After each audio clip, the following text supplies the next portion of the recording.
করা হাইকোর্ট বিধাননগরে বেআইনি হোর্ডিং এ করা হাইকোর্ট বিধাননগরে বেআইনি হোর্ডিং এর ব্যবস্থা নেয়নি পুরসভা হাইকোর্ট দুদিনের মধ্যে বিধাননগরের হোর্ডিং খোলার নির্দেশ দিয়েছে। কথা বলবো অর্ণব হাজরা, প্রতিনিধি রয়েছেন সঙ্গে। অর্ণব, হাইকোর্টের কি নির্দেশ?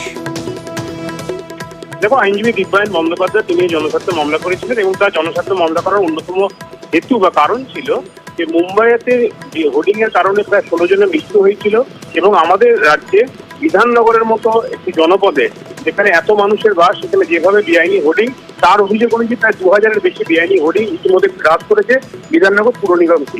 এবং এই হোর্ডিং খোলার ক্ষেত্রে পৌরসভা কার্যত নিশ্চুপ এবং অভিযোগ জানানোর পরও কোনো পদক্ষেপ হয়নি।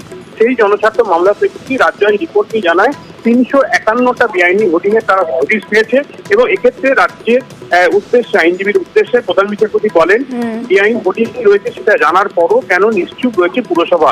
হয় যে এজেন্সি লাগিয়ে তারাই এটা খুলে ফেলুক, তাহলে আগামী কিছুদিনের মধ্যে সমস্ত বেআইনি হোর্ডিং সরিয়ে ফেলার ব্যবস্থা করুক রাজ্য। রাজ্য জানিয়েছে তারা কিছুটা সময় চায়। ইতিমধ্যেই নোটিশ দেওয়া হয়েছে যে সমস্ত এজেন্সি এই বেআইনি হোর্ডিং লাগিয়েছে এবং প্রয়োজনে সেগুলি নিয়ে কড়া পদক্ষেপে কত রাজ্য হাঁটবে, কিন্তু একটু সময় দরকার। এরপরই প্রধান বিচারপতি কড়া পর্যবেক্ষণকে এই সমস্ত বেআইনি হোর্ডিং সরিয়ে দেওয়ার নির্দেশ দিয়েছেন এবং 12ই ডিসেম্বরের মধ্যে যাতে বেআইনি হোর্ডিং মুক্ত হয় পুরসভা, বিধাননগর পুরসভা, রাজ্যকে